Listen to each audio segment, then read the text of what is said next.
What do you say we get this show on the road? Everybody agreed? Let's get this show on the road.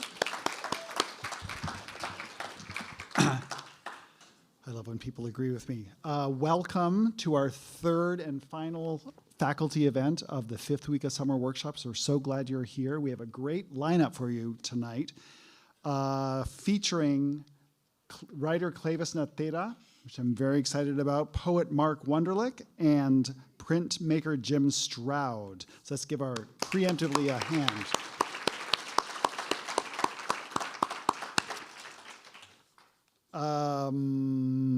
Housekeeping. All the things most of you have already heard, but please bear with me. We've been notified that there have been people parking on Pearl Street and Fishburne Court for these events. If you do so, you'll probably get a ticket unless you have a residence sticker on your car. So I just want to give you that little piece of advice that if you're parked on either of those streets, you shouldn't, unless you have a sticker, then it's great.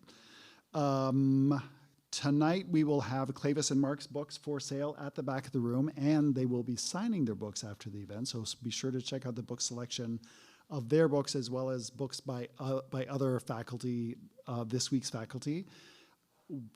Books by other faculty and former fellows and people with other associations with the Work Center are featured in our bookstore between the two halves of the gallery next door.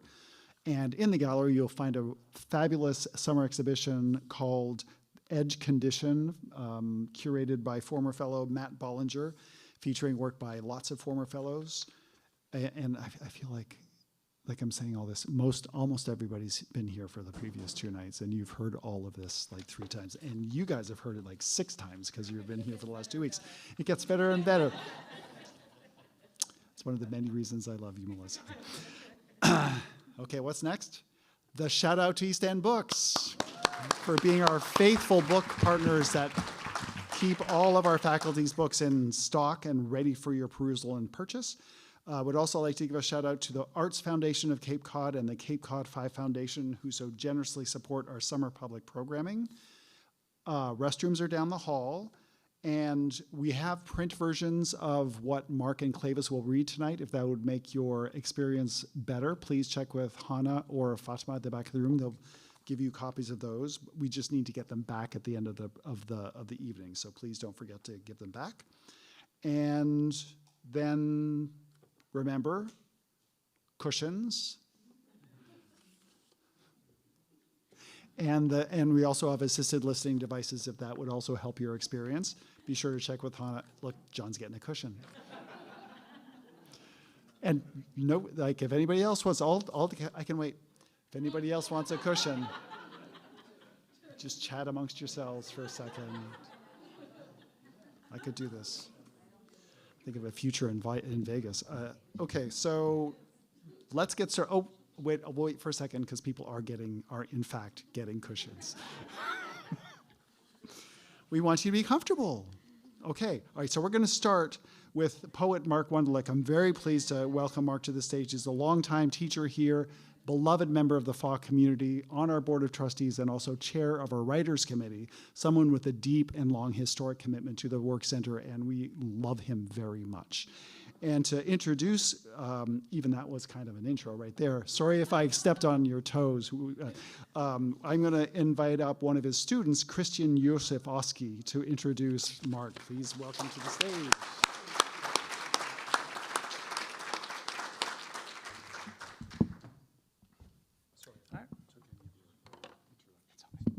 Hi everyone, my name is Christian, and I get to introduce Mark to the stage tonight. Mark is a fellow Midwestern boy. He's originally from Wisconsin. Well, you grew up in Wisconsin, but you were born in Minnesota, which is a very interesting place. You know, there's a sublime of nothingness, and it's produced 2 kings, Bob Dylan and Mark Wunderlich. So,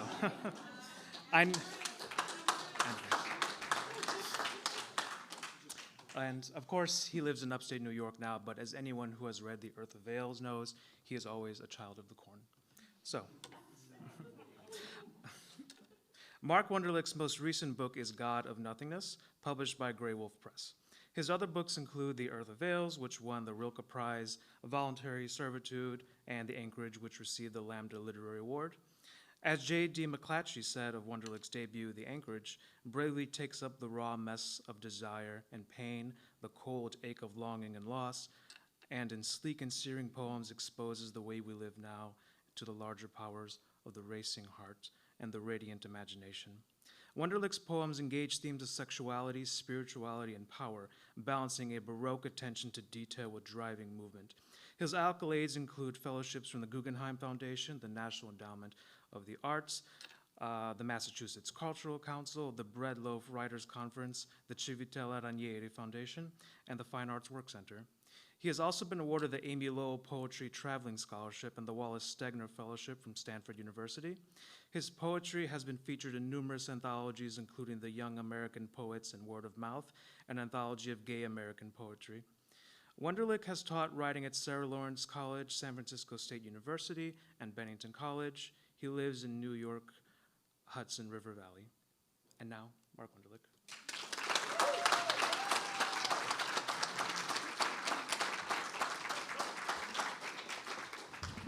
Thank you, Christian, for that very kind review. And I'm thrilled to be back here in the Stanley Kunitz Common Room, where I've read more times than I can count or remember over many years.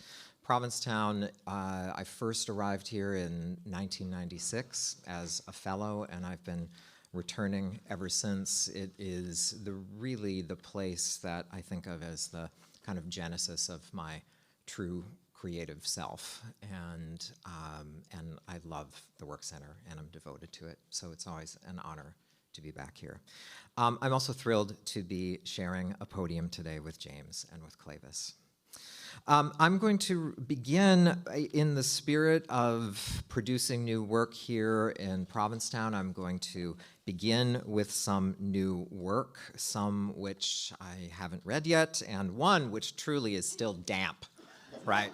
It is still damp, and that will require a little explanation. It's going to be dedicated to a member of our audience today, and we'll get to that one in a little bit. But first, this little amuse-bouche. So these first three poems that I'm going to read, I actually wrote them last summer, and I taught last summer, and I taught in the morning, and then in the afternoon I would take the great trudge to Herring Cove Beach. And while I was walking along the beach, I gave myself the assignment, I have to concoct a first line of a poem, and then when I find my spot on the beach, then I have to write that poem with it. So these three poems were all written during that little my exodus down the beach and finding a spot. And so each of these first lines occurred to me as I was walking along. So this first one, they don't have titles. I gave myself to art, which I regret. I should have given myself to trees or to whales or to soil. Perhaps I should have pledged my troth to an ennobled horse, toiling with its hay, lifting its dung reverently with a fork. The problem with art is artists, and by artists, I mean poets. My second night in New York, age 21, I met Allen Ginsberg at a party. He shook my hand, pulled me in close, brought his other arm around my back, and wedged a paw down my pants in the rear. I kept staring at his tangled beard, squirmed and laughed like a fool, with a little fear. A finger pressed rough into my bung, there at the reception, in front of everyone. Did you know Ezra Pound sent his only daughter to go live with German peasants in the Alps? There she used her one wooden spoon to slurp liver dumpling soup from a communal bowl, while her father swanned around Venice in a cape. Make it new, he threatened, and so we do. Pound's grandson lives alone in a castle. He gave his life to castle upkeep and to a herd of goats, sweet lizard-eyed creatures browsing on the slopes. The rest of us are dopes.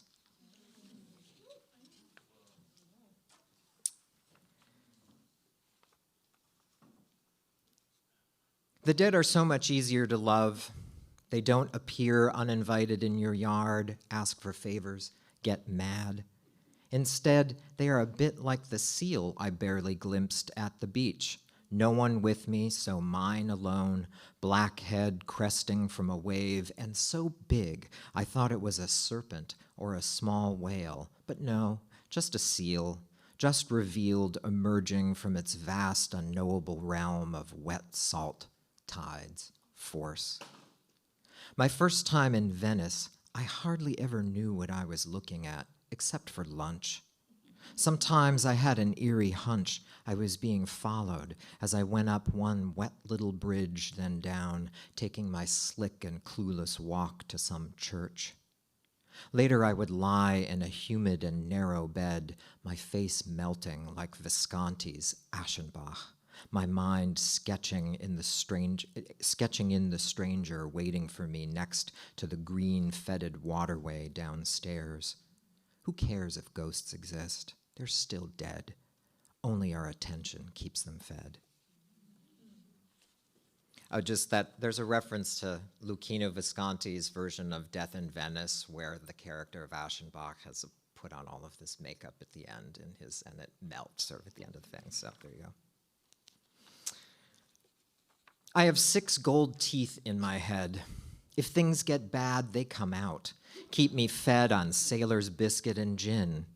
Recently, I got thin, having lost the weight of one small child. I don't miss her, that little tot made of fat, exiled pound by pound, breath by breath, each day a little lighter in the loafers, a little less tight in the suit. Treaty num-num, I made you out of boredom, out of sadness, out of English muffins and of beer, but also mixed nuts, a little fear. Today I lie upon the sands of Cape Cod, exposing my mixed parts to the sun. Midnight breakfast, mortadella, Swedish pancake, cake for lunch. I liked you going down, you were fun. But like these gulls and piping plovers, forever hungry, I watch you run. There's a lot of rhyming. There's a lot of demented rhyming in these poems. That's what's going on. Okay, this next poem, here we go. I mean, this is the one, it is still damp from the other side, as I mentioned. This is part of a challenge. It is dedicated to Danica Kelly. If you weren't here for her explanation of her version of this poem, it shares a title with her poem, Milking the Minotaur. We were at a lunch with, it was Danica and Stacy Durasmo, and I had discovered this series of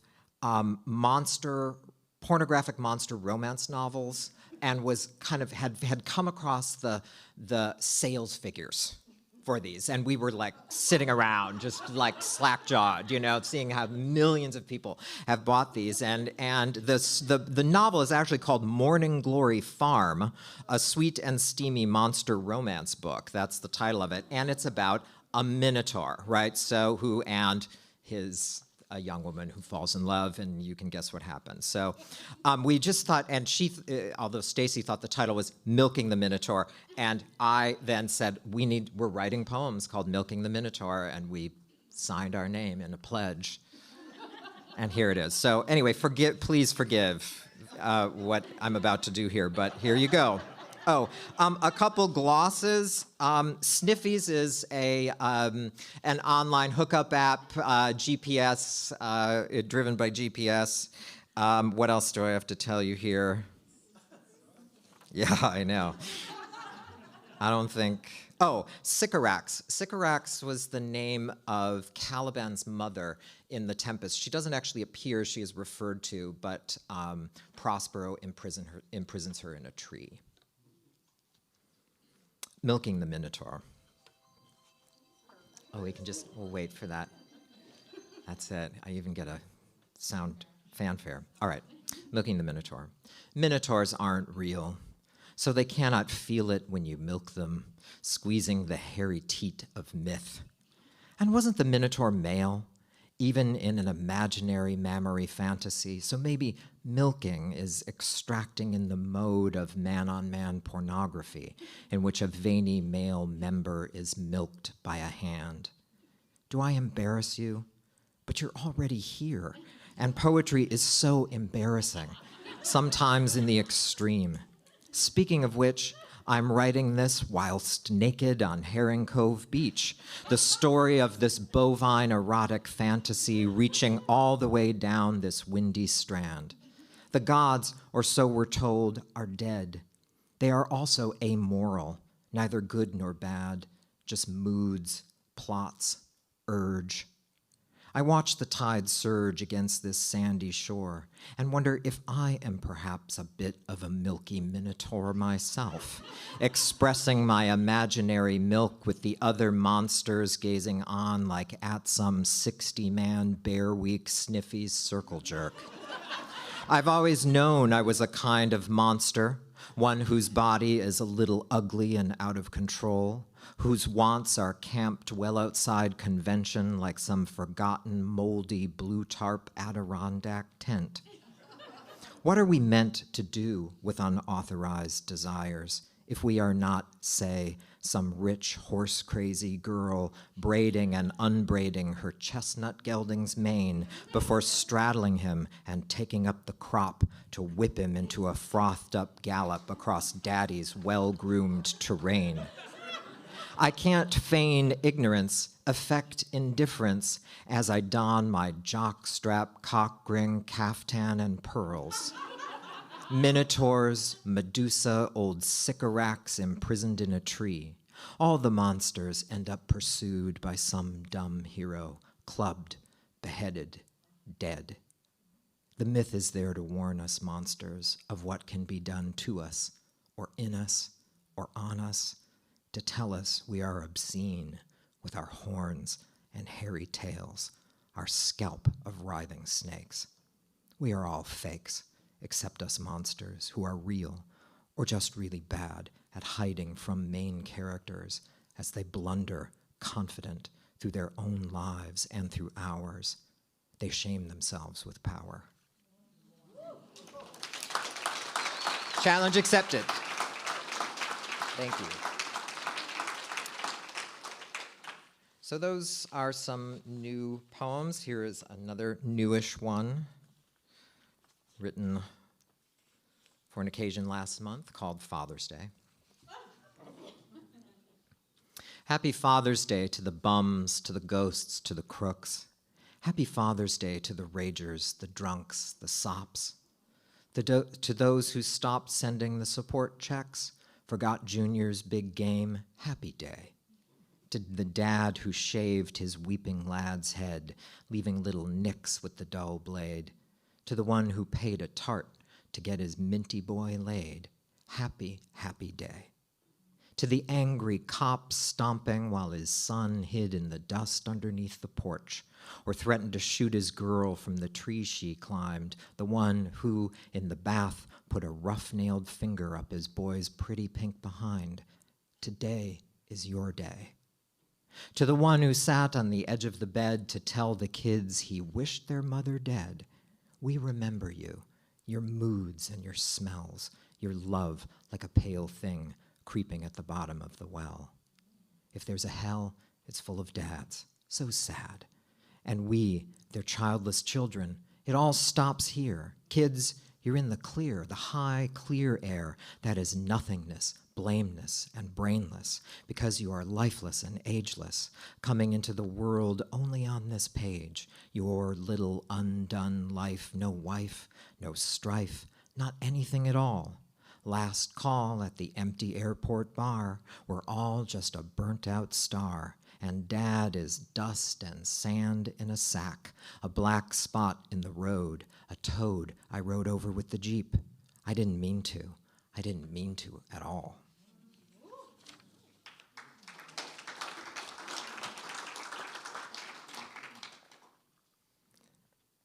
One more not-so-newish poem, but it's not in a book. It's called My Local Dead.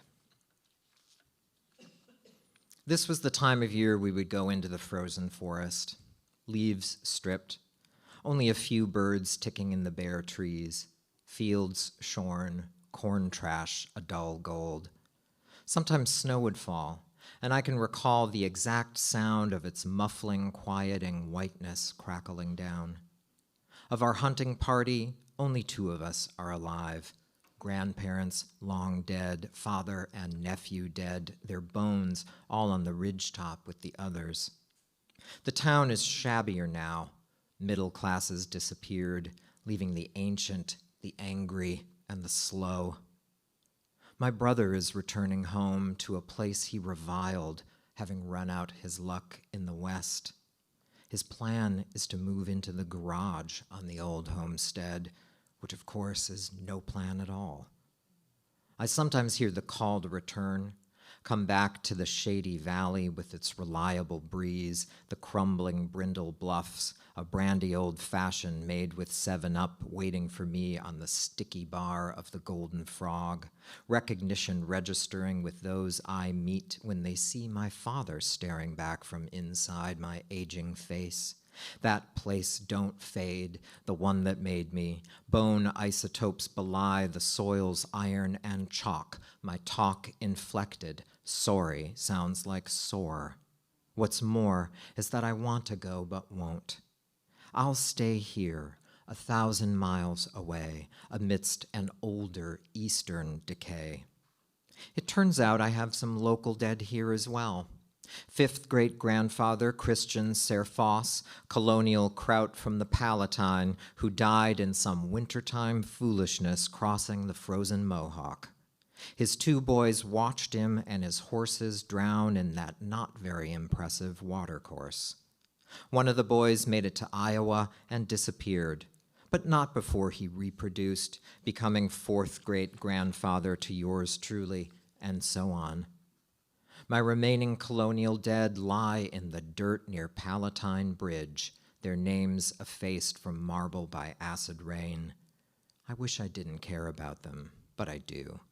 It matters to have this ghost clan near, this family I never knew. And I will read one poem from my last book. This one, someone asked me about this poem, and I hadn't read it in a while, so I thought I would. And all I can say about it is everything in this poem is true. How about that? We'll just say that is, everything in it is true. My night with Jeffrey Dahmer. My night with Jeffrey Dahmer, like any night spent out in a bar, this one doused in the pink and blue of neon 1989 Formica and brushed metal and the spin of sound in the club, while downstairs in a darker bar where the older men enjoyed each other's company, and where I had gone to cool off, a man stood next to me and knocked my beer to the floor. So sorry, he was very sorry, hand on my arm as I bent to pick up the bottle, one hand on my arm, the other signaling to the bartender, holding up a finger, then pointing to the empty I proffered, put on the wooden counter, bottle which the keep swept away, replaced, a cold green glass already sweating a bit, beating in the heat of the basement. He was a stranger, older than I was by a decade or more, blonde and mustached, big glasses, some farmer's son, a bit out of date, stuck as he was in the country, a man driven into the capital to spend a night among others of his kind, away from his mother's kitchen, the chilled hum of the bulk tank and the cows whose needs were at the center of a life spent in their service. But no, he was from Milwaukee, he said. Though to me his words were unimportant. So sorry, I'll get you a new one. Let me buy you one. And so he took out his wallet and handed over his dollars. And I suppose I looked to see if he had left a tip, since I always look for this, having done already the work of service, in which you depend on the manners and guilt and sense of custom of those you attend, their generosity, their goodness, their notion of what is normal and right, what to offer to others in exchange for their help, their attentiveness here. Let me buy you a beer. So sorry for my clumsiness. Let me put this hand on your arm. Do you live here? Are you at the university? Do you like the music? Did I tell you my name? His questions, the questions of any curious man talking to a farmer's son in a bar in Madison, Wisconsin, asking my name, which I withheld, my name, which I kept lodged between my teeth, under my tongue, in the pocket of my clavicle, in the scar on my eyebrow, in my belly, in the sack of my scrotum, in my head, my hand, my arm, which he touched lightly, my mouth, my teeth, my tongue, which began to move, unlock, give up its wariness, give in, to say, my name is Mark. What's yours? Thank you so much.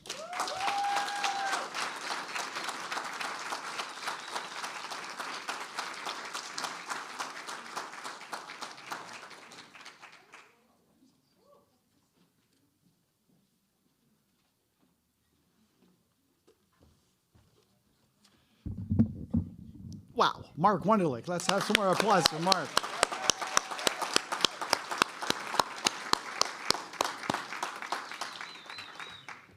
That was amazing. And so much more. That's really great. Thank you, Mark. And thank you, Christian, for that really nice introduction. It was really lovely. Thank you. And now I'd like to invite up a student of Cleyvis's to introduce her. Susan Patterson, can you please come to the stage?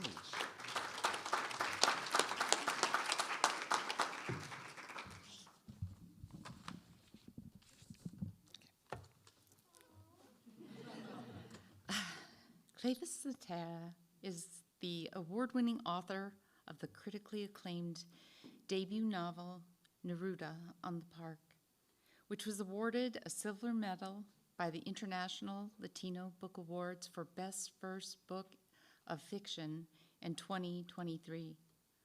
Prior to publication, Natera's debut was a most anticipated book of the year by Time, The Today Show, Good Morning America, Entertainment Weekly, and Goodreads, among many other publications.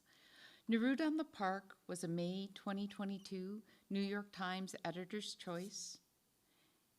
Natera studied literature and creative writing at Skidmore College and holds an MFA in fiction from New York University. Her fiction essays have appeared in the New York Times Book Review, Time, the Brooklyn Rail, the Washington Post, the Kenyon Review, among other publications. And she has received support from the Rollins Writers Retreat, Virginia Center for the Creative Arts, Breadloaf Writers Conference, Disquiet International Literary Program, Voices of Our Nation Arts Foundation, and Juniper Summer Writing Institute. Natera teaches creative writing at Barnard College of Columbia University in New York City, and she lives with her husband and young children in Montclair, New Jersey. Earlier this summer at Juniper, I had the opportunity to hear Cleyvis speak about writing, family, trauma, secrets, and dealing with family in the aftermath of writing. Neruda in the Park weaves a rich and vivid tapestry of community, the nature of community, the threat of gentrification and change, but to me, most importantly, the sacrifices we make to protect what we love. A story of a mother and a daughter, two women and their love for each other, who make assumptions about what the other should do to be happy and their obligations to enable that happiness. An honest and truthful story of our relationships with each other. So thank you so much, Cleyvis, for giving us this time. Yeah.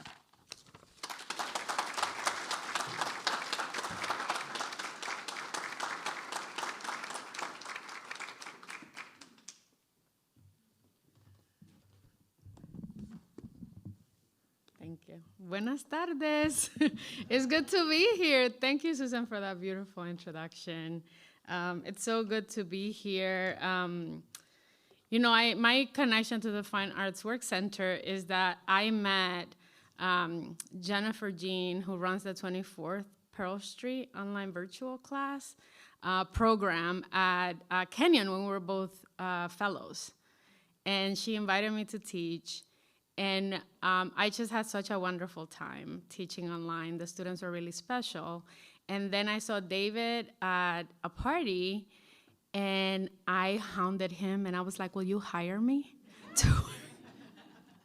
And I always tell people, like, the career that you want, the life that you want, you have to make it. Because nothing has come to me easy. So I'm going to tell you really quickly. My reading is not that long. So I'm going to entertain you with my life story. We start in the Dominican Republic. No, I'm kidding. I just want to say that, you know, thank you for reading the introduction, because, you know, the thing that I want you to know is that, like, I was born in the Dominican Republic, and my mother left when I was 7 years old to come to the United States. And so I started feeling a sense of loss when I was a child. When we became reconnected with my mother 3 years later, she traveled back and visited us once or twice. But when we got reconnected 3 years later, I mean, me and my siblings couldn't wait to come to the US. But when we came here, we left my father behind. And so now we were separated from my father. And my mother worked 24 hours a day, taking care of the elderly as a home health aide. And so, you know, the idea of, like, having come all this way, and we were very excited to come here, but we were living with family. Me and my siblings were separated. And I just remember being like, this is New York? It was terrible. It was winter. The trees were naked. I didn't know what the hell was going on. You know, things got better, and then they got really worse. Like, my mother ended up marrying this man that was really violent and was a predator. Like, he sexually, you know, he was a domestic, I mean, he was just violent all around. My mother was in and out of hospitals. Every child in the house was suffered from sexual violence to different degrees. And I always felt like I made it out easy because I wasn't raped. I mean, I was molested, but I wasn't raped. And I always felt like, phew, you know? When I was, right around the time when I was 16 years old, I remember calling my father, who had, you know, stayed behind, and he couldn't remember me. He had early onset Alzheimer's.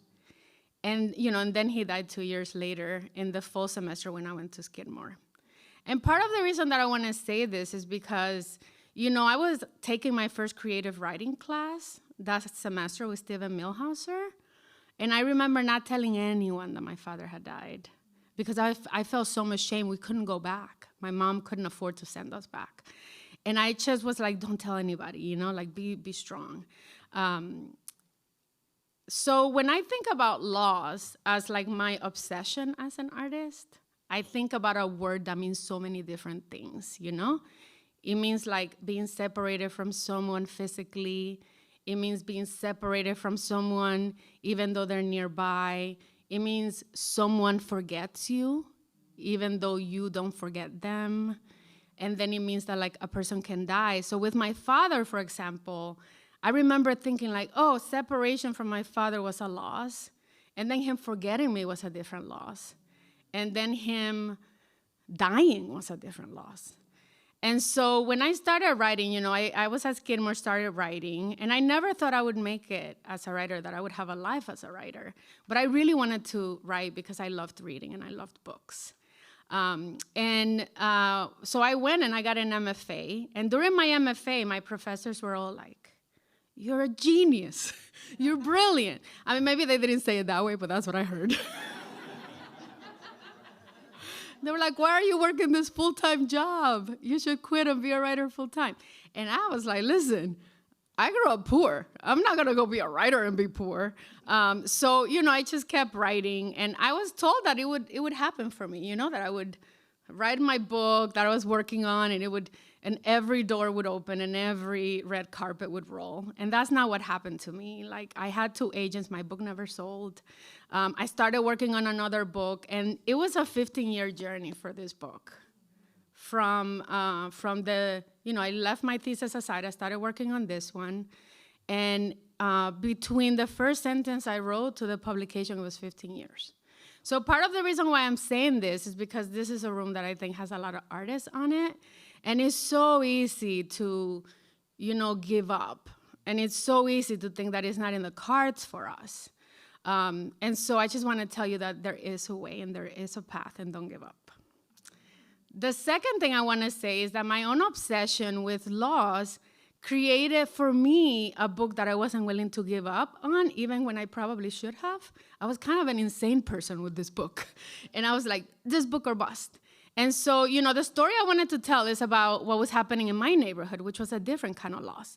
I went to Skidmore and I pretty much stayed up there. Now you know why. My home life was hell. So I didn't want to come back. Every summer I took a job and I stayed up there. And then I would come home for a week, and I grew up in Harlem in New York City. And like the neighborhood was changing. So we're talking from like the late 1990s, early 2000s to, like now, right? And so every time I would come, it would be like a building was down, another building would come up, and these luxury buildings would come up. And I remember when I started my corporate job, I was going in the subway down to Wall Street, and I had to take the 1 train from 125th Street. And I remember like Columbia University wanted to push up and buy all this property. And like it was the women who were fighting. It was these old women that were holding up signs in the morning when I would go to work. And there was this sense of rage in my neighborhood, like, no fucking way, we're not letting you have it. Forgive me, the people online, for my cursing. So one of the things that I decided that I wanted to do with this book was to tell a story about loss. It's an immigrant story.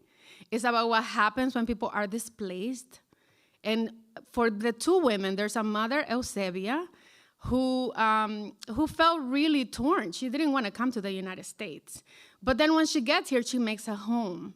And so when this luxury building goes up in her neighborhood, she's like, no more loss. I'm not accepting it. Her daughter, who, also came here as an immigrant, around 10 years old, has gone to Ivy Leagues, has been in all these like wonderful, very elite spaces. And she has been just doing everything she can to pay her parents back. And so in that backdrop, I remember I was when I came back to writing 6 years ago, I had left writing for a while, came back 6 years ago. I was in a writing workshop. And I'm just gonna invite she's still alive, Noy Holland, one of my teachers. And she said to us, I want you to take a set of words. And I was thinking about what you said, that you had, Danica had given Melissa, for those of you who weren't here, had asked Melissa, give me some words. And then she went and she wrote a poem. My teacher said, take a set of words and write a scene that is both the best day of a character's life and the worst day of the character's life. And what I was thinking about was in my own life, how I wanted to create a scene between the mother and the daughter instead of the same. And I wanted to create a scene where one person was having the worst day of her life, and then another person was having the best day of her life with those same words. So I'm gonna read that to you. And this is a promise to my students that all the work I'm making you do will be in your book one day. So I'm gonna read first from Eusebia's scene. And all you need to know is, for this scene, it kind of stands by itself. But all you need to know is that Luz is a baby. The other protagonist, who is, in her 20s, in the present action of the story, right here, she's a baby. So I think that's all you need to know. That terrible day was the worst day. Eusebia's mother came to look after them while she recovered and brought Luz to the public hospital a few times that day so Eusebia could feed her. In between feedings, her mother took Luz home. The maternity ward wasn't the kind of place for babies or mothers to be at for long. The sounds were of the living, but the smells were of the dead. There weren't enough beds for everyone who was waiting to give birth. Some women waited out in the hallway. There were moans and screams and pleadings. There was cursing and yelling and tears.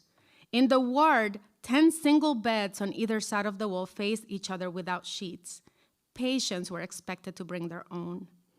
The mattresses were stained from so much use, and 2 exhausted nurses paced back and forth between the patients. The row of windows in the room was high up on the wall by the ceiling and useless against the heat of the day. Whatever breeze came through stayed above them. Eusebia couldn't even see clouds or sky or sunlight. As the branches of a nearby tree blocked the windows closest to her, it seemed unusually cruel they would put those windows so high in the wall, when you consider the difference sunlight might have made. All around her, women held their newborns. She was the only one who had lost a baby that day. The nurse said some days it was half and half. That afternoon, Eusebia knew it must be about time for her mother to arrive by how tight and full her breasts were, by the painful and constant drip of milk coming out of both her nipples. To the right of her, a woman in her late 20s, just a few years older than Eusebia, proudly held a baby that was 10 pounds. Directly across from Eusebia, a girl who didn't look old enough to have had her period, set up with a baby who wouldn't stop crying, who no matter how hard the girl tried to get him to latch onto her flat chest, refused to do so. Eusebia lay on her bed, stunned. They'd run out of painkillers, and she liked that just fine. She tried to get up to go to the bathroom, but the pain was a bolt that pinned her to the bed. The smell of her own body, nothing she'd ever smelled before. It was pungent with blood and urine, and she had the suspicion she'd shed herself, and whoever wiped her hadn't done the best job. The hospital didn't serve food, but her neighbor with her giant baby kept trying to get Eusebia to eat. They had brought mashed plantains with codfish and eggplants, and the salty smell of the fish lingered inside Eusebia's nostrils, forcing her to flare them, filling her mouth with saliva that pooled underneath her tongue. She shook her head over and over again. She wasn't hungry. She lay on that bed, still and stunned. Yesterday, she thought she knew loss. She'd been suffocating with her sobs over her husband, Vladimir. Tears and snot hiding her mouth, him on a plane to New York. Today, it seemed absurd that she thought that was pain. Her mother arrived with Luz. When she got close enough to smell Eusebia, she winced. Luz's fever had broken overnight, and she was alert, reaching for Eusebia with her tiny fist as soon as she saw her. Eusebia sat up with her mother's help and held Luz, whose weight settled right on the stitches in her lower abdomen. Luz was over a year old and liked to clamp down on her breast when she fed.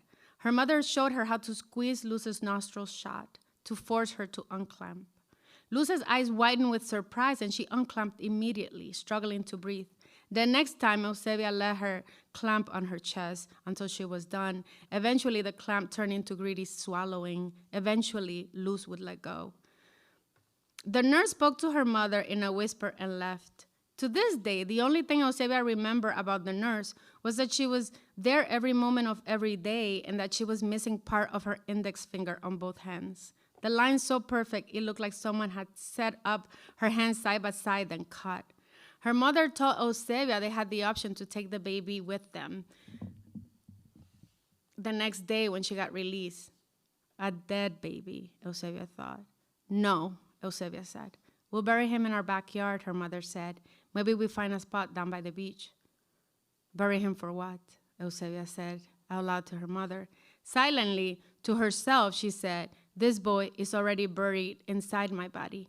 She touched the stitches, raw flesh still moist, like wet earth, holding him in place. Whatever had exited her body was the casing of what had been alive. What had lived in her boy never made it out of her body.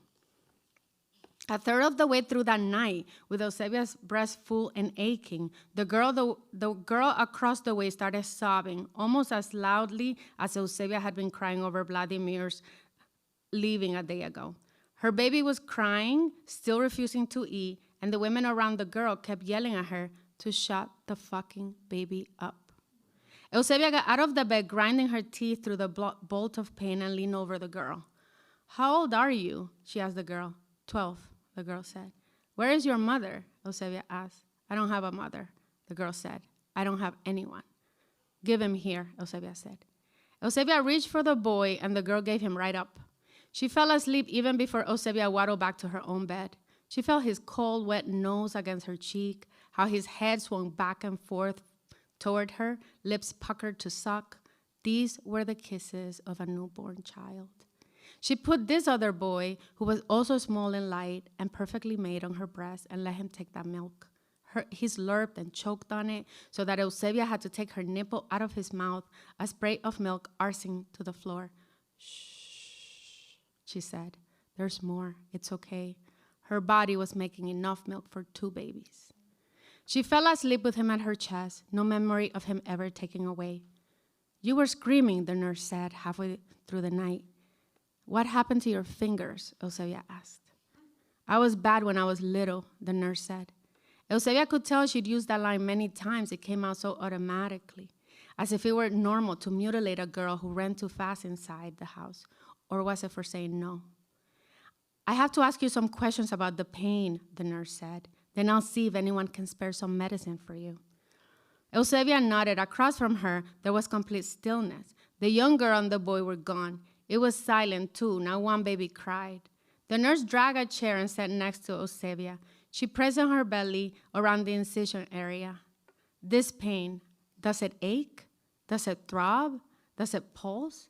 Is it inflamed? Is it sharp or is it dull? Is it moving like a current or is it quiet and still? Is it tender to the touch or is it hollow and cold? Does it make you lightheaded, like you're floating above yourself? Or is this pain heavy, anchoring you?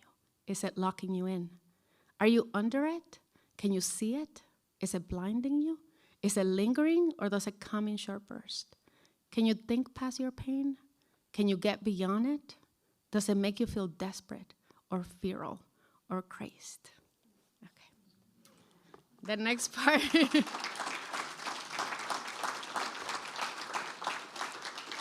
So this is like a one-pager, and it's a very different tone, okay? So the trigger warning here, the content warning, this is very sexy. Later, broken-hearted Luz would remember the ease of that start, how Hudson's home flooded with darkness when they'd gone inside, how that abundance was a gift. How could he have been more awkward when she went up to him wearing that yellow summer dress? He held out his hand, which she thought was a first attempt at pulling her to him, but instead, she stood there studying her. I love your hair down, he said. Still, he kept her at a distance, his eyes a brush, the air a canvas between them. Had she ever felt more precious, worthy of a frame? She tried to pull him to her, but he resisted. He tasted his lips like maybe it was her body, lingering there. Why are you so weird, she asked, getting closer to him, kissing him. You don't want to? They'd come so close a day ago. I don't want to mess things up, he said. If we go too fast, that can happen, you know? A mess. And here I am, wanting to get messy with you, she said, raising her eyebrows up and down comically. She took his hand, brought it under her dress, between her legs. His mouth fell open. No underwear was her surprise for him.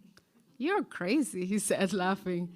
And then her fingers made his fingers curve, and the laughing stopped. She could feel him giving in to her, pulling her against him, his hands no longer gentle, no longer soft, all of him against her, hard. That little yellow dress up over her head in one movement, just as she'd imagined.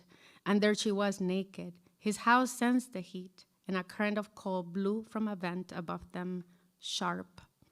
He inhaled, and she thought she might disintegrate, turn to powder, dust, all of her inside him. Her mouth on his neck, feeling his pulse with her tongue, his mouth on her mouth, tender, tentatively locking her in. She'd been so hollow. Now his hip against her hip, a throb. Now all of her, hungry, feral, blind. She flipped him over, fingers traced and unbuttoned his shirt, felt skin now slick with sweat. He followed suit, pants down with one motion and one hand always on loose. Maybe so? Hudson asked, grabbing a condom from the nightstand. Definitely so. Let me, she responded. A command. Took the condom. Back on top, hip against hip, body thick with longing, she guided him into her. Her body anchored him. Then her body inflamed, light, floating. She couldn't think past him, beyond it, all of it, a burst. Thank you.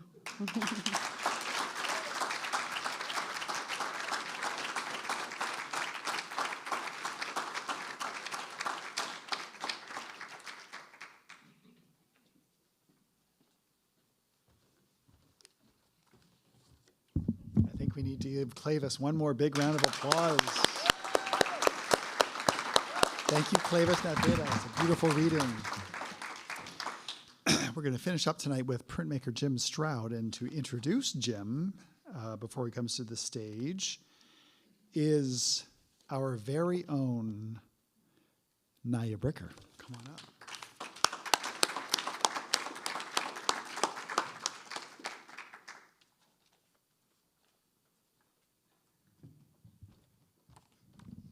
Thank you, David. Well, this is a full circle moment. I'm honored to introduce painter and master printer James Stroud. My name is Naya Bricker, and I'm the administrative director here at the Fine Arts Work Center. During my first summer in Provincetown in 2012, I was able to take 3 workshops at Fogg. I was an intern along with 5 other college students. And for 3 months, we lived together on the first floor apartment of the Work Center's barn, right out in the parking lot. A mix of poets, painters, and printmakers. Outside of our intern shifts, we ate communal dinners together each night. We hiked the dunes, we swam in the kettle ponds, and worked late in the studios to prepare for each of our complementary workshops. All of my workshops were in the Michael Mazer print studio, and I learned from Nona Hershey, Andrew Montclair, and Jim Stroud that summer. Earlier this year, 12 years after my internship, I celebrated my 10th anniversary as a Fogg employee, and to celebrate this milestone, I registered for my 4th Fogg workshop. After reviewing the catalog, I enrolled myself, along with my mom and my dad, in a printmaking workshop with Jim. Jim is an incredible instructor. Over the past 3 days, I've enjoyed delightful flashbacks to 2012 as I and my classmates exposed, developed, etched, and inked our copper plates. Full of trade secrets, Jim is generous and enthusiastic with his knowledge, and I deeply admire his ability to problem solve and find solutions. So thank you for putting up with my entire family. James Stroud is a painter and master printer. In 1984, he received his MFA in painting and printmaking from the Yale School of Art. Upon graduation, he founded Center Street Studio, a professional printmaking workshop that prints and publishes contemporary prints with emerging and established artists. Center Street Studio has produced hundreds of print projects with artists of national and international reputation. Stroud actively seeks emerging talent and pursues projects with young artists, and the studio specializes in all kinds of intaglio techniques, but also produces woodcut and monotype projects. Currently represented by Gallery Morlot in New York City, Stroud has shown his work extensively in this country and abroad. His work is represented in several public collections, including the National Gallery of Art in Washington, D.C., the Boston Museum of Fine Arts, the Pushkin Museum in Moscow, Russia, the Yale University Art Gallery, the Hood Museum of Art at Dartmouth College, and the Fogg Museum at Harvard University. He recently received a Ballinglen Arts Foundation artist residency in Mayo and Co-Mayo, Ireland.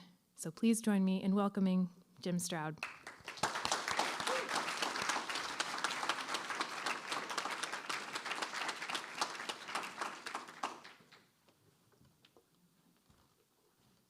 Wow, that was really great. Thank you, Naya. Really appreciate that. That's amazing. That's 12 years ago.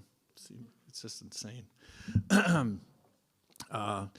Just a quick thank you to Fogg for bringing me back here. I've been coming here, I think, since 2010, off and on, more on than off, and really enjoy coming here.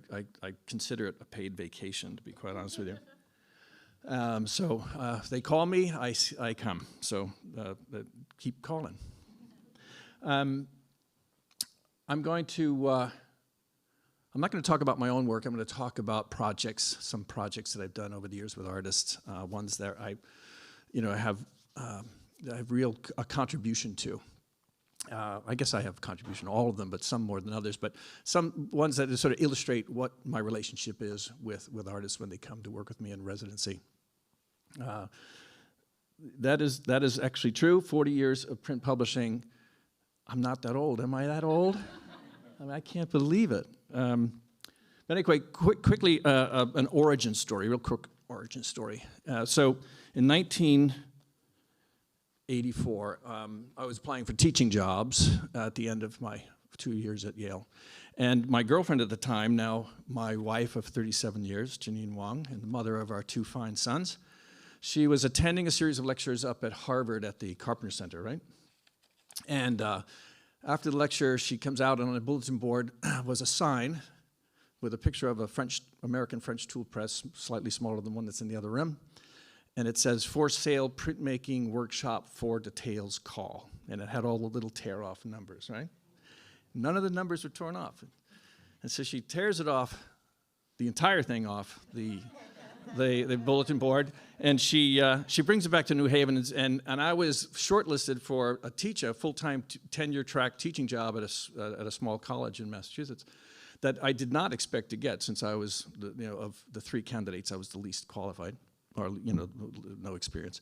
And she said, "If you're not going to get this teaching job, go buy a printmaking workshop," as a joke. And so I called the number, I talked to the young man who was selling it, and we were up there the next weekend. And it was this beautiful studio, a little rustic, but in a 19th century building on Main Street in Gloucester, Massachusetts, overlooking the harbor. 1,500 square foot space, nice. It was fantastic. So I went further into debt, and I agreed to buy it. And I had a buddy of mine from college draw up the contract. We signed it, and as soon as I signed it, I got the call from the college saying I had the job. And I had to tell them that I've already made a commitment. And so that was that, and that was the beginning of Center Street Studio, because it was on 1 Center Street in Gloucester, hence the name. And so here we go. So, oops, there we go. So it was first up in Gloucester, moved it to moved it to Boston in the Fort Point Channel section of Boston after 2 years, and stayed there for about 10 years, and then in 2020, well, it was more than 10 years, but 2021, the writing was on the wall with the rent was going up and it was getting very expensive. We decided to stop the bleeding and build our own studio on our property in Milton. And so we called a post and beam barn company to come and assemble. Janine designed it. She's an architect as well as an artist and artist bookmaker and a graphic designer. So she designed the barn. They came, they assembled it, and was up and tight to the weather in 5 days. So it was on our home property. Our boys were young, and they were going to school, so I could be there all the time when they came and went. And the property, as you can see, the house is a 19th century farmhouse in Milton with an acre of land around it, so we had enough room to build this thing. The landscaping by a dear friend of ours who's passed away, Rod and Rudnicki, did all that. Here it is in winter. And there it is in relation to the house. So we clad it so that it looked like it had always been there. And there's the interior. There's the press, the original press. And come on now. That's a large press. You'll see a little bit more of that large press. It's a 4 by 8 foot etching press there. Those are my paintings from way back when. So I want to talk about my relationship with artists, and it's sort of inspired by an exhibition. The young woman on the right, Tamara Manova, was a student at UMass Boston, and she was in art history, and her final senior project had to curate an exhibition, and for some reason she found me online, and she curated an exhibition of prints from the Center Street Studio, but her theme was she wanted to show it alongside a primary work by the artists with whom I published prints, so that there would be a painting or a sculpture next to the works that were inspired, the prints that were inspired by it. So to see the relationship between the primary practice of the artist and the work that they do with me. It was a brilliant idea, and Sam Toby, the the director of the museum at UMass Boston agreed to do the exhibition, and it took 2 years to put it together, and it was really spectacular. And it's not, there we go. So Marcus Lindenbrink on the right, you'll see more of him in a few minutes. That's one of his paintings on the right and one of his large-scale monotypes on the left. Carrie Moyer is on the other wall, a large-scale painting, a recent one, and with monotype she did with me in 2006. So it was really amazing to see the dialogue between those works.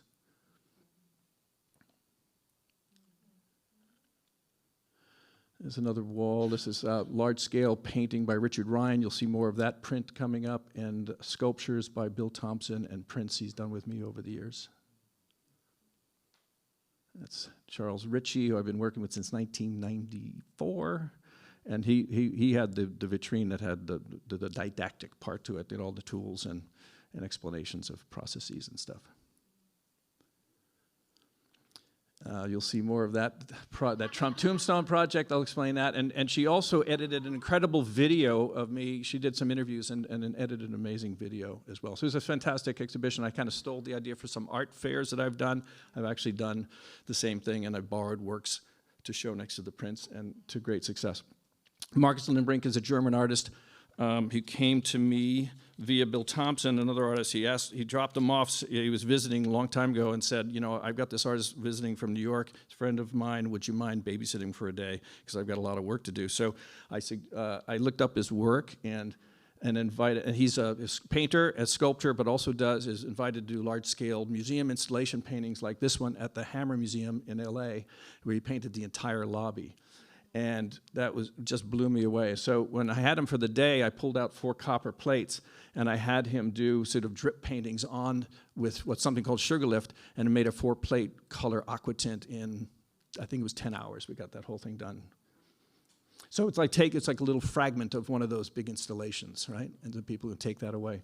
That was quaint. It was a nice little thing, but it wasn't as, it was sort of, I don't know, ambitious as I think we could have done. So So I invited him back to do some monotypes, and after the first day of monotyping, totally unsatisfactory. He didn't like what was coming off the press, and I was panicking, and the next morning I wake up early and thinking, what can I do to get this thing to change?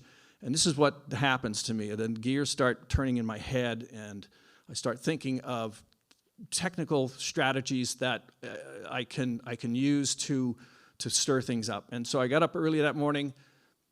All the inks we had mixed, I changed them. I changed all their viscosities, right, so that they're different levels of oil, and had him come back out and eliminated a plate, no middleman between the press and his painting, and I had him paint directly on the press bed, this big 4x8 foot press bed. The blue tape is the size of the paper, so he knew where he had to put it down, and then we simply put paper down on top of it, cranked the pressure all the way down to the surface of the plate, and that's what came out the other side, right? It was nuts. He fainted. He was just, like, how the hell did that happen? I said, I don't know, but let's keep going, and we did. And so we just kept making them. You can see we hang them up on the wall to dry for a few weeks. And this is great because after we pulled that first one, there's a huge pool of ink left on the press bed, and I usually was cleaning that off, and to clean the whole press, we'd start another one. And then one time I said, let's just put a piece of paper on that pool of ink and run it the other way and see what happens. And that's what happens. There you go. So he said we're getting a twofer here. And he was very excited, and these are called mud honeys, is what these were called. And there's the press after the whole thing gets done. That has to be cleaned up, and then he starts the process all over again. There you go. He's prolific. So he came back. He's come back every few years to do new species of these prints, and they change from each time. This is a series called I Heard You Looking. And so this is from the same series, but every once in a while when we pull a mud honey after we pull the first one, if the relationship between the second pull and the first pull is really clear, as it is in this one, we kept them together as a diptych. That's the one, that's the single one there. And this is us pulling a mud honey. That was, I think, a singular mud honey. These are called I Heard You Looking Shrag. which is sort of a side-eye kind of thing in German. And this is the most recent, The Second Heart on Fire, I believe is the name. And they're all one word. It's not separate words. He strings them together like they do in German. Discussing possible moves. And then, each time they get a little bit more complicated. And in this case, he decided he wanted to scale it up to 60 by 60 inches. These are huge prints. And there they are in my recent booth at the IFPDA fair in the Armory in New York. There he is. There's the man. Kelly Sherman is a conceptual artist, and she came to me. Who does works with lists and diagrams and such, and she started a series of paintings where she was pulling out random pages from bridal magazines and painting with white lacquer on top of the brides to obscure them. And it was an attempt, I think, which is questions commonly held beliefs about beauty, identity, individuality, femininity, and the institution of marriage. I think part of the problem was that she was a bridesmaid in 5 weddings in one summer and not the bride. And so, but in any case, she tried to make some silk screens on her own, and she came to me and said, she showed them to me, and she goes, "What am I doing wrong? I really don't like these." And I said, "What you're doing wrong is you're not making them with me." So I invited her to come and do reduction woodcuts rather than silk screens. I hate silk screen. Woodcut is so much better. And I sat her up in the garden, and she started carving the bride forms out of the wooden blocks that I gave her. And I'm routing out. She does this sort of exterior line, the drawing part, and then I take out the middle part.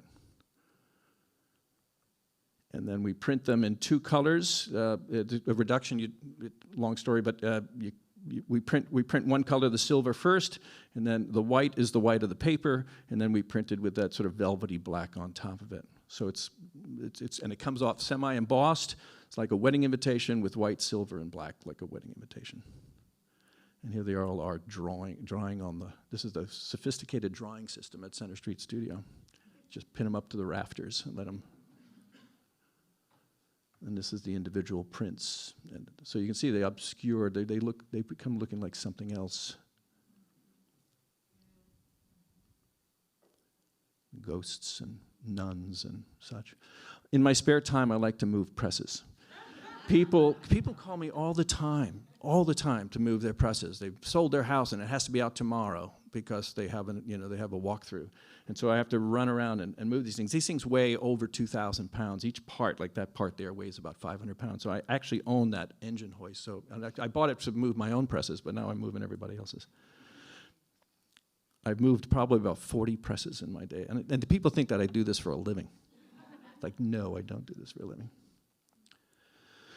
Brian Andrew Whiteley. Brian is a very interesting artist from New York. I met him when he was doing some really funky alternative art fairs in Miami and in New York during the art fairs. And he had this great project in 2016. Now he did this when Trump was just a candidate. He wasn't even the nominee in 2016, but everybody couldn't believe this buffoon was running for president. And so he actually went to a monument shop in Brooklyn and asked to have this made. The guy looked at him like he had 2 heads. Did you see that truck in the parking lot? That's my truck. It had a Trump sticker on it. And he says, "Well, I'll just go to your competition down the street and have them do it. It's a $400, so $3,000, 400 pounds. It's a $3,000, monument, And the guy said, "No, I'll do it." He said, "It's an art project," he said. So, okay. So he does it. And you can see it says, "Made America Hate Again" is the epitaph at the bottom, right? This is how prescient is this, right? I mean, this is 2016, and he's just a candidate. No one ever believed that he would be the nominee, nor the President of the United States.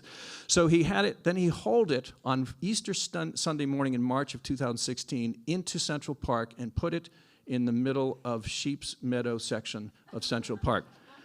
All right, you might have read this in the New York Times because it was in the crime section one day and in the art section another.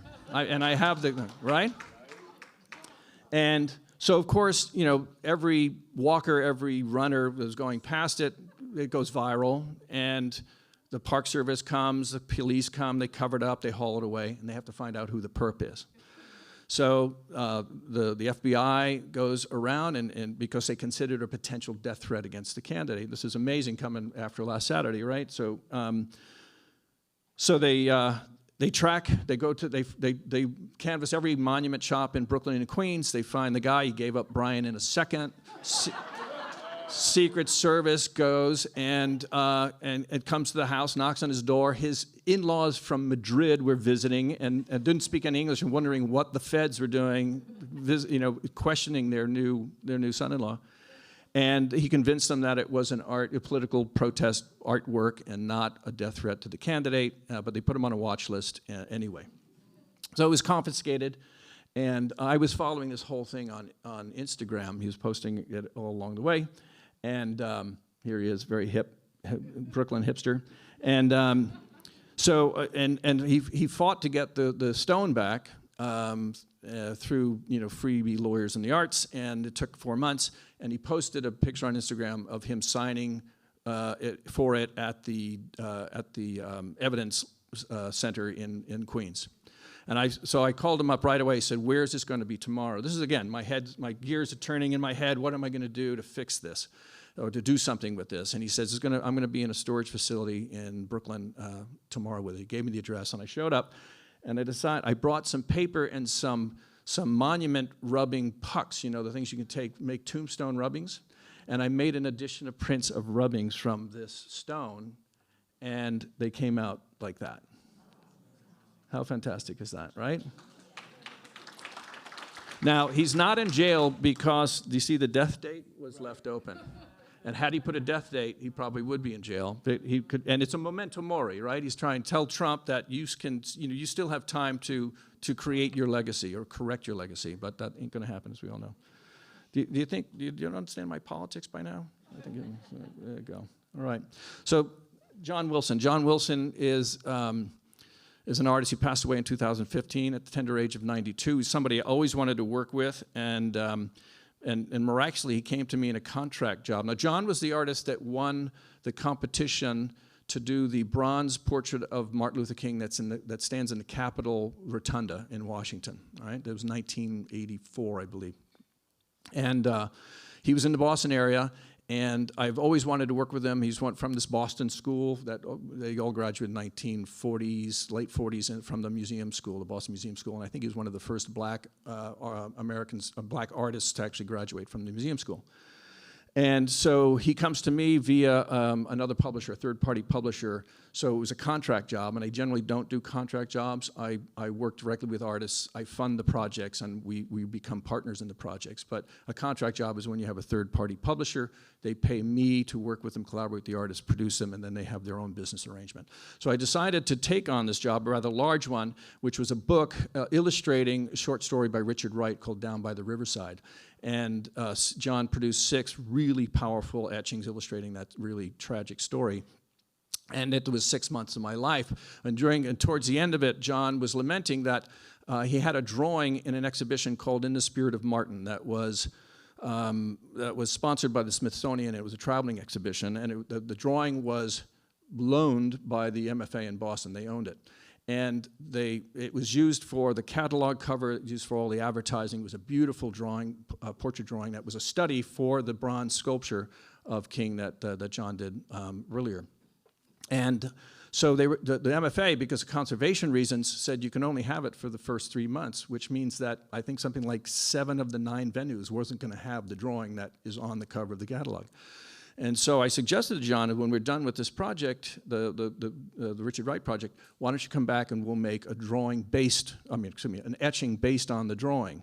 And he thought that was a great idea. The Smithsonian loved the idea. And so I invited him back, and he came back, and here he is working on the plate. This is like in 2000. We started in 2000, 2001.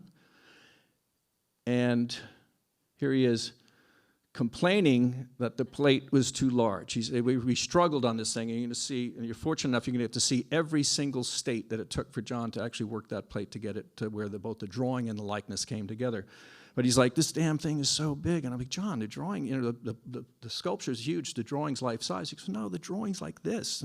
I'm giving him this plate to tackle to get this image on that was well beyond scale. So he struggled mightily with it, and so every time you work on a plate, on a copper plate, and you want to see what's happening, you print it, and it's called a state. And so John wanted to see every time he put something down on that plate, he wanted to see it. So we had lots of states, and I kept them all wisely. And so that you'll see every single, we photographed them, and we have every single one of them. I won't go through the techniques. Now there's the final state of it, so you get to see how beautiful this thing is.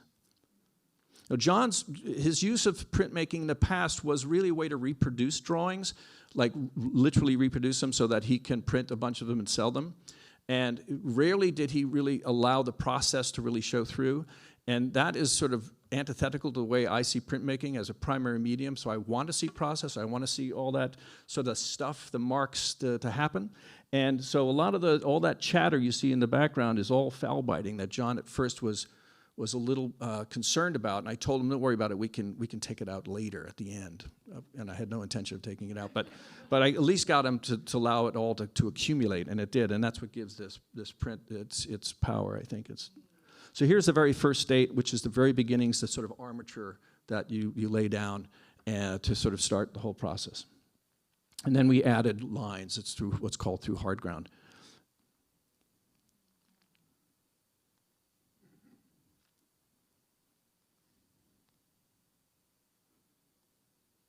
So we got to this point, the one before, and John was like, "Oh my, it was too aggressive. The likeness was not strong.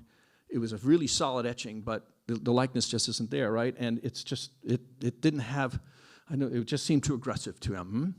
And so I had to show him how to actually we can literally scrape the metal down, like erasing it, right? So erase away those lines are etched in there pretty deep. So you have to really scrape hard.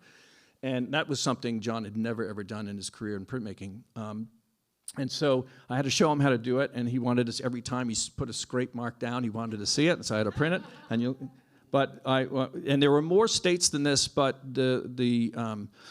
I chose the ones where the jumps were the largest to keep, at least to put in this collection. I'll explain to you what I mean by that. So at this point, John is really discouraged, right? I mean, look at that thing. And so, I pulled the print, and he's just got his shoulders slump, and I said, John, just if you were Francis Bacon, you'd be home by now. And that cheered him up a bit. And so then we had to start. So I threw what's called an aquatint, a way to make a dark tone over the entire head, for him to actually then to gently scrape out the features as we went along. Now, this is great. So I printed 2 of these because I wanted to keep one, and I sent him home with one so that he can draw on it. He can erase it with an eraser. You can actually take the ink off, and with charcoal, bring it to a place where like a goal that he can move towards. And this is what he came back with the following week. And so that became our focus, huh? Oops, why does it go back? Don't go back. Wait a minute. It's going backwards. It shouldn't be going backwards. Oops, no, maybe not.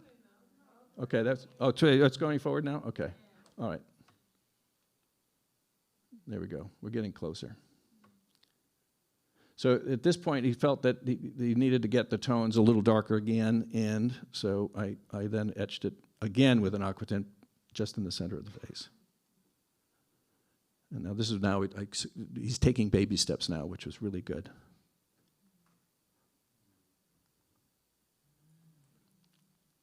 Now at this stage, I threw in just in the center of the plate a chine collé, which my students learned today, to great effect.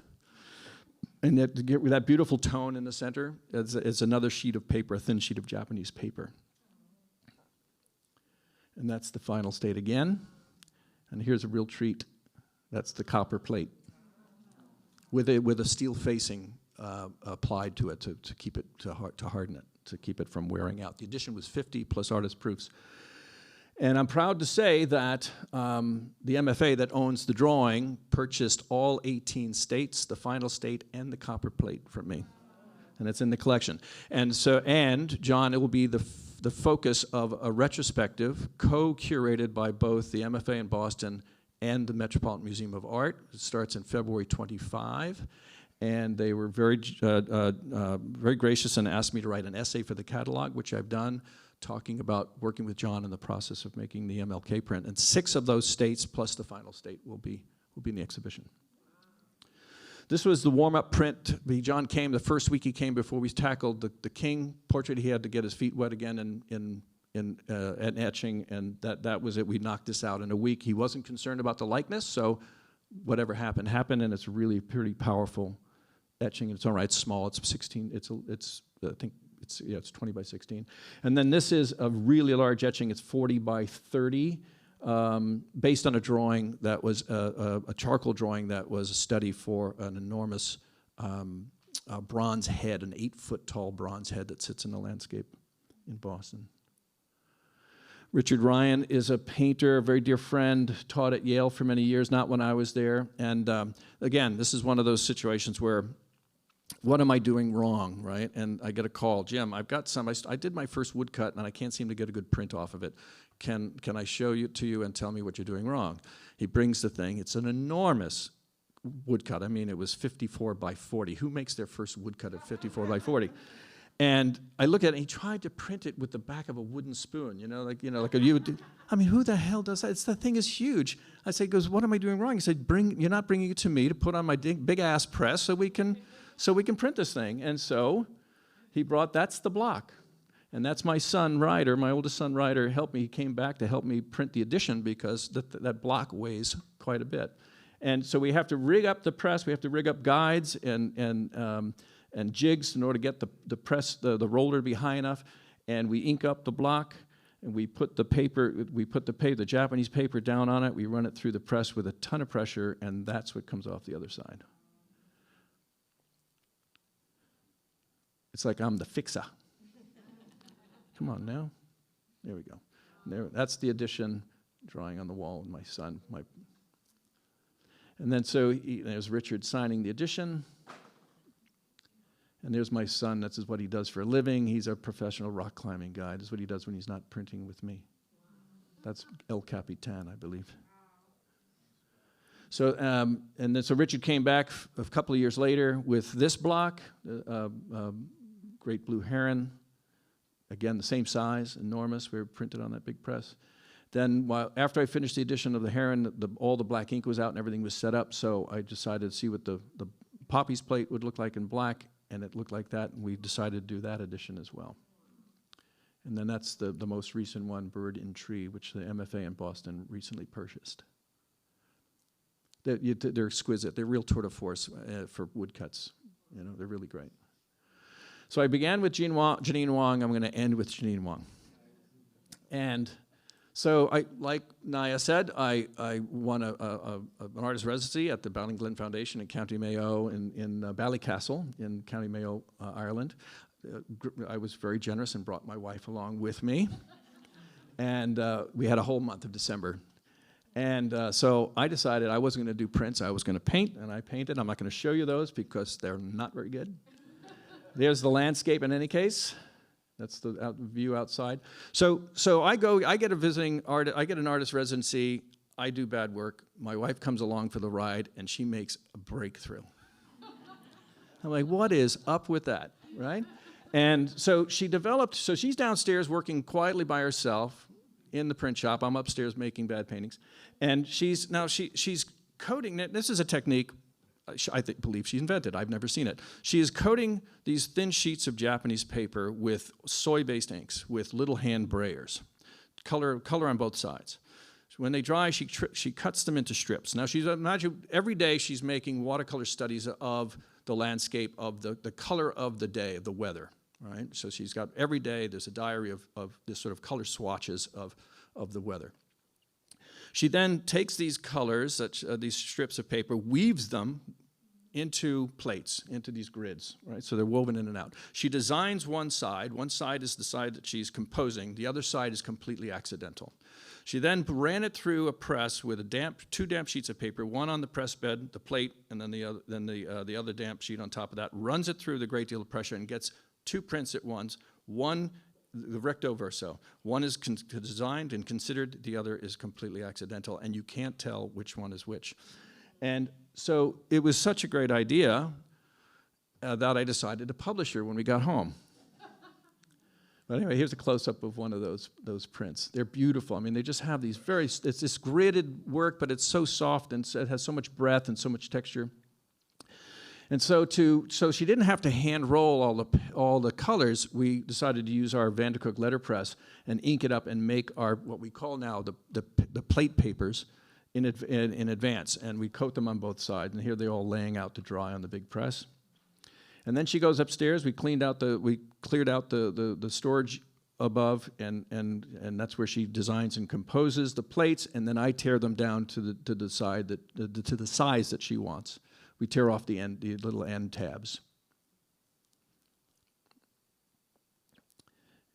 And this is great. Let's see. Now, how do you get the video to go?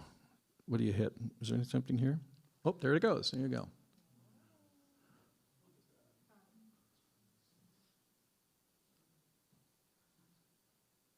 And there's nothing holding these plates together other than the weave. That's what's really cool. And they're torn, not cut, so they have these soft, sort of organic edges. And they're really beautiful. And so I've been her master printer now for several months, producing many pairs of these things. And she has an exhibition at the end of August at an alternative show space up in upstate New York in Stone Ridge called Merge. And there they are. So there's recto verso, and don't ask me which one is which.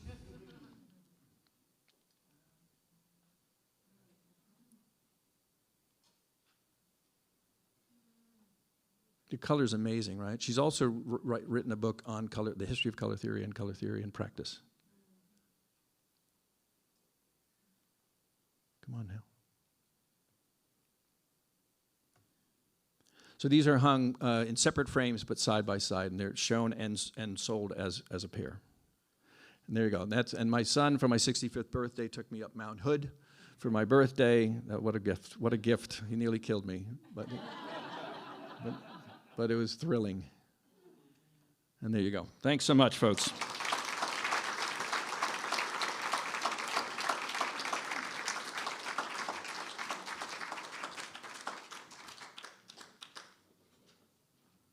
Thank you, James Stroud. Another round of applause. And can we please get Cleyvis, Jim, and Mark back up to the stage so we can do a little Q&A? While they're getting situated, just to remind you that we're live streaming the event, so if you have a question for one of our instructors, please wait for Fatima or Hannah to come to you with a microphone and say your question into the mic so that our viewers at home can hear your question.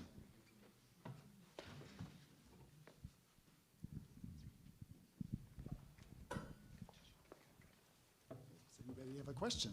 There we go. Hi, this is a question for Jim. I was wondering if you could move my press. You know, it's funny. It's really funny you say that because every time, the last 10 times, I post pictures of it and I say, this is my last press move. And my sons are like, no, it's not.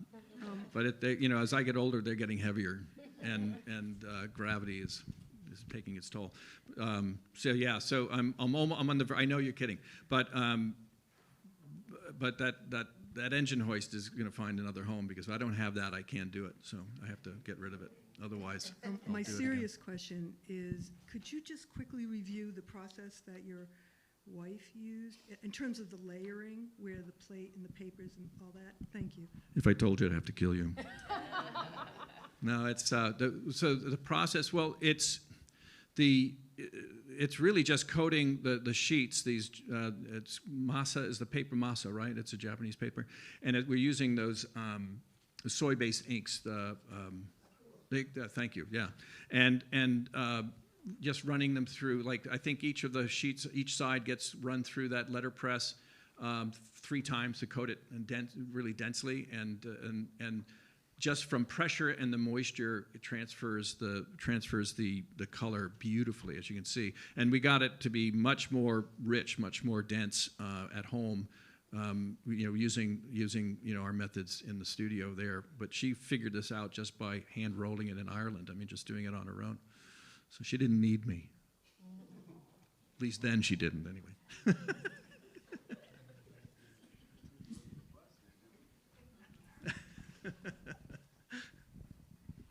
you all so much. This was so wonderful. This question is for Cleyvis and Mark. Both of you talked about generating writing out of exercises or assignments. And I was just wondering if you could talk a little bit more about how that plays into your work or how that contributes to your artistic practice. Okay, I'll go first. Well, I mean, I think one of the things that I realized at one point is that it might not happen for me ever. Like, just I felt like publishing was kind of hostile to people who are taking some risks, especially if you're a person of color.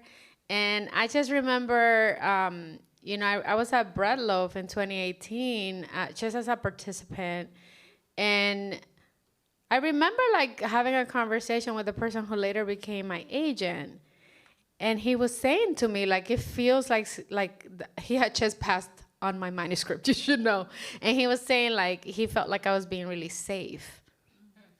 And you know, I just remember feeling like I had been prostrating myself in all these different shapes to try to get a career started. And, you know, hearing him say to me, just be you on the page was like a breakthrough, because I knew what I would do if I wasn't holding back for the white people. You know what I mean? And so much of like what I decided to do at that point was to like bring a lot of joy. And I decided that if I really wrote the book I wanted to write, it would be a pretty weird book, but like a really joyful and beautiful book. Because I felt like what I need to say and what I've learned about pain and loss is complicated by resilience and joy and love. And so, you know, I found that, you know, challenging myself to do certain things, like, you know, my professor said, you know, pick a set of words for like the best and worst day. And I was like, well, I was thinking about just the immigrant experience, my mother and me. And my book is not about my mother and me, but it's about two people who are connected to us, right? And I was like, if I really made the exercise about a mother and a daughter, I think I could show through doing interesting things with language. Like maybe you heard in like the daughters section where I was reading it that there's like a little bit more of like syntax. It's like being strained. And so part of what I want to do with language is to show the tension that like, you know, 1.5 or like the next generation of immigrants feel. And I feel like you can do that through language, and it can still be beautiful and it can be sexy. And so for me, like part of what I want to do when I'm thinking about exercises is really think about like a way that a constraint or a restraint can just make you do something that's like very specific, and then like bring into it what I want to do with language, the way that I want to strain language, the way that I want to show the weight of experience. And also I think there's something to me too about the conceit of my book is that you're getting kind of, the mother doesn't speak English, so you're getting her POV in English through like a translation, right? But the daughter speaks English. She's almost lost all her Spanish.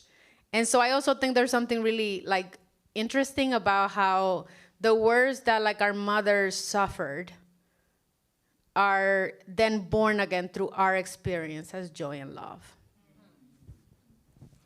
It's hard to follow up with that answer. Oh, for my class tomorrow, we're going to meet here at noon tomorrow. Remember, I'm sorry I have to do a class announcement, but they're here. Remember, we're meeting in the afternoon tomorrow. Let's meet here in the common room at noon, and then we'll go to the Vorse House. Okay. So to answer that question, I think, you know, when we're writing, you have to give the conceptual intellect a job. So that, you know, that's the part of our imagination that likes to sort and name and categorize, and that deals with higher ideas and abstraction. And what you really want to do is make certain that your mind is accessing the irrational, the subliminal, the messy, desire, appetite, etc. You want to be able to give that an opportunity to come forward in the work. Otherwise, it exists within a realm of ideas and sterility. And so, an assignment or some sort of task that you can do is a way for the mind to begin to solve that puzzle and to deal with it. I also just think, I was saying to the class earlier today that writer's block isn't a thing. It's not real. You're just either writing or you're not writing. And if you're not writing, then perhaps it's because your other parts of your life are more compelling, or because you're having trouble concentrating, or because you're bored with your quote unquote subject, or whatever it is. So then change the subject, do something else. It doesn't matter. And with poetry, one of the great privileges of writing poetry is that it exists outside of, it's worthless. It's actually beyond worthless. If you take, we can, in Marxist theory, you can assign a value to every single material object in the world, right? You can go through and you can say, this has this value, this piece of paper is worth, 9 cents or whatever it is, until you print a poem on it, and then it's worth nothing, right? That is the power of poetry. It actually zeroes out the value of that paper. Suddenly, it is now worthless. You can't even use it anymore to do something of value, right? That is the power of poetry. It exists outside of that. There is, we live in a world, we have bodies and needs, and so that factors into the making of poems, but in and of itself, it is worthless, right? And that is its power. It's also that, do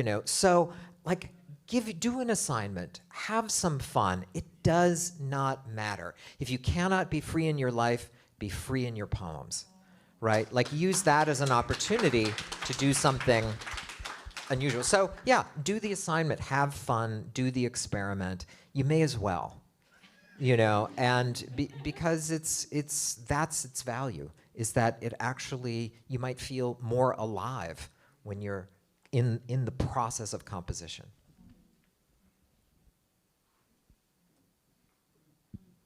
Be free in your prints, printmakers. So I have a question now for Cleyvis, kind of on the heels of that idea of being free in the poems and being free in the prints. And I write a lot of poems, and I like to give myself assignments. And I love to do an exercise of write a poem a day for a month. And I know that I'm not going to get 30 amazing poems, but I might get 7. I might get, even if I get 4 great poems from writing 30 poems a day, and then you're forced by the 20th day to try a poem you never would have written, but you've got to do one for the day, and it's a totally different style, and you break out of your own. Okay, so if you write something bad, or if you make a print and with the artist who didn't like what was happening and eventually started putting paint directly on the what's the apparatus called? Press, directly on the press itself. Right. So, it's experimental. So the first thing didn't work yesterday. Okay, we'll try something different today. You'll just make another one, right? So my question is about novels. How do you work? Is there anything that's in any way that metaphor can work with writing a novel? Because I worked on a novel for about 7 years and then realized it was going nowhere and threw it in the trash. I literally picked up notebooks and put them in the garbage and put it on the side of the road and was like, yes, that was the right decision. I have no regrets whatsoever about doing it. It was not working, and I felt very free after I got rid of it. But that was 7 years. So just write another one? Like, what do you do with novels that could be like Thank an you, analogy? Neruda. Neruda's my student. So that was a planted question. I'll have a check for you later. So all I want you all to know, though, is like, and I'm just going to use my own life as an example. Like, I wrote my MFA thesis for NYU. Was a really beautiful book. And I really was like, what is wrong with the world that this book can't find a home? And I had to put it away because it became so painful for me that it just like literally brought me to tears when I would be like, this is so unfair. And now fast forward to my 15-year journey, where, you know, it was impossible until it wasn't, right? Like when my agent and I finally worked together and got this book into the market, we sold the book at auction in 2 weeks. So it was like an impossible mountain, and then everything happened. And when I was working with my editor, we were probably going through like a second revision of my debut, Neruda on the Park, where like a light bulb went off. And I realized how to fix my thesis, which is that the first 200 pages up until the climax were backstory that were unnecessary. And I started revising my book. I started with the climax, and that's the beginning of that book. And, you know, and my agent read it, and he was very excited. I mean, we were going to sell it, and then I came up with another idea that we sold ahead of it. So I'll probably sell a third book whenever we're ready. But one of the things that I feel like we sometimes forget as artists is that, like, sometimes you just aren't ready to tell the story. Like, you just don't have the experience or the technical skill to attempt certain things that are so ambitious. And I feel like something to me that I think is so beautiful that I think about myself is, like, I'm okay with the book coming out and being what it is as a representative of my journey as an artist. And I want the next one to show that I have grown. And so sometimes you just have to know that our imagination and our ambition outpaces our skill. And sometimes the frustration we feel, right, is because we can't do it, because we don't know how to do it. And I feel like, I feel like this kind of like swagger now, because I'm like, I might not know how to do you now, so I'm gonna just put you to the side. Like when the work pushes you, it's because you're harming the work probably too. Like that's one of the reasons why I feel. And so I'm just like, oh, I gotta go look at art. I gotta go listen to people doing different kinds of things, because I find that it will unlock for me something that I need to do that reading novels is not gonna do. So I invite you to like engage with other art forms, to listen to artists from other countries, to really put yourself in a different place, because it is possible that what you're attempting to do is just really ambitious, and your future self will meet you if you push yourself there. I'm on fire. Look at me, I was so intimidated because I was like, I'm like the junior person, and I'm like, I'm all right, I'm good. This question is for James Stroud. I'm curious about, I guess it links back to kind of what Mark was saying about Marxist definitions, but like more in terms of like authorship, artistic ownership, etc. Like I feel like printmaking is in this world where it's very communal, and I think that there's a conversation happening between artist and printmaker, and at the same time, both are artists. And I think that is a really necessary contribution. And I'm wondering, I guess, like Roland Barthes, you know, like was all about like, you know, once you put the work out there, it's not yours anymore, you know? And how do we, I guess, where do you see printmaking operating within the world of artistry and authorship, I guess, for lack of a better word, and can we get there as writers, as artists, in a world full of capital, I guess is my question. Yeah, that's a great question, because people are always asking me, because they know how involved I am in these projects, you know, why isn't your name on this, you know? And that whole notion of the word collaboration, I'm not sure is terribly accurate. Because it does assume too much authorship on my part. And so there is a contribution, and I'm sort of a catalyst. A critic in an article once described me as sort of a midwife. Honestly, and that someone who created an environment in a studio that allowed art to happen for somebody else, allow somebody else's art to happen. And that's what I really see as my role, is to sort of encourage them, to point them in the right direction. Most of the artists I work with are not printmakers. They're painters and sculptors who don't make prints. And so I look at their work, I study their work in advance, and then I come up with sort of a technical strategy. I mean, I know how things need to go, what direction things need to go. And so when those gears, I go to an exhibition, and the gears in my head start going, and I start picking apart the work and say, if we do this, this, this, and this, we can make a really meaningful print that is an extension of their primary work, their practice in their own studio, and is meaningful to that, but is different. That the medium speaks through the image. And that's really critical, and that's my contribution as a technician as well as an artist. It's important to know that a lot of master printers are not necessarily artists. They're really good printmakers, they're good technicians, but they're not artists. And I like to think that my own practice helps inform. I can understand what their intent is and what their needs are.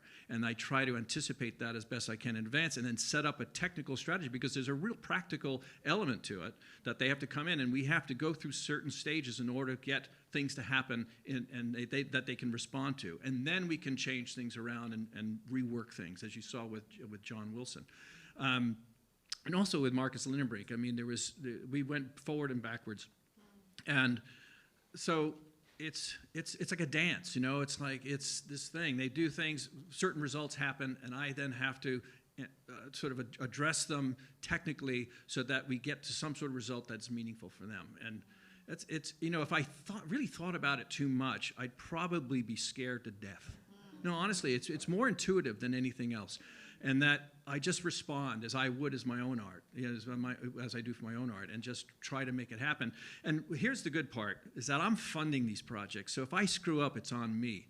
Like I don't want to be beholden to the man, some third-party guys expecting a result under a certain amount of a deadline, and I have to come up with it. And because that's tough. And that project it did with John Wilson, the Richard Wright project.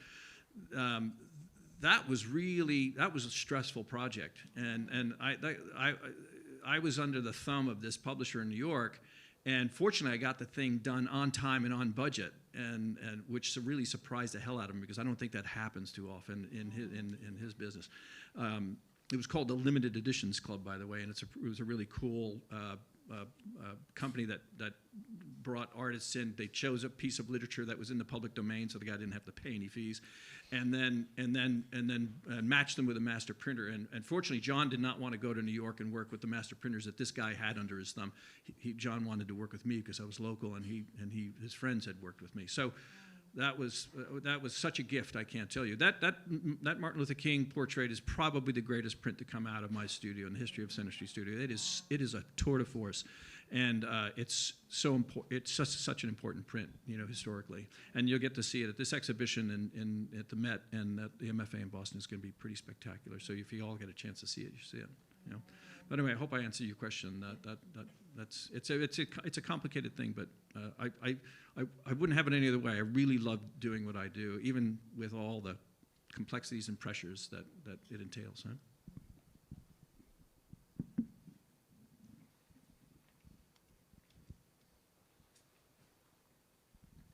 So Jim, I hear you say they a lot. How does that work with you in your personal practice? You've got that combination between working for them and then also working as a painter and a printmaker yourself. Mm-hmm. How do you divide yourself up, and how do you make the magic happen? So I would say way back in the day, I worked very hard to maintain 50-50 practice between the business and my own work.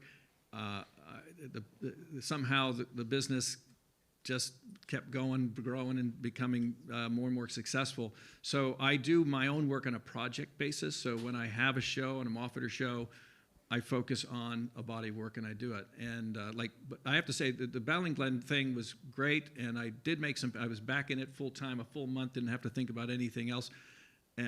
She did pull me down to the shop to help her print a little bit down there, but for the most part, it was about making paintings. And I'd been so far from oil painting and landscape painting. I mean, I hired, the first thing I did was hire a young drone pilot to come up to Ballycastle to make photographs of the landscape around the area. And from those photographs, I made abstract paintings based on the landscape. And it was kind of cool.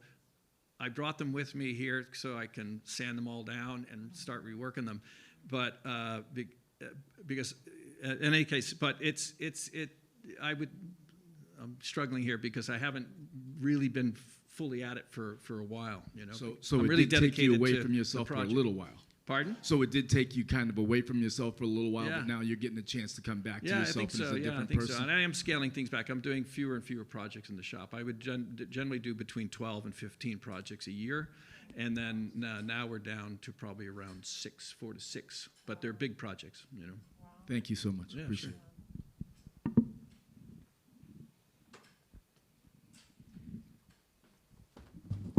Let's have another big round of applause for James Stroud, Mark Wunderlich, and Cleyvis Natera. Remember, Cleyvis and Mark will be signing books at the back of the room. Check out the exhibition if you haven't done so, and remember, tomorrow night, how many people have signed up for the reading tomorrow? Good job. We got a nice, robust sign up over there. If you haven't signed up for the reading tomorrow night, I hope you will. It's a great night. Thank you so much.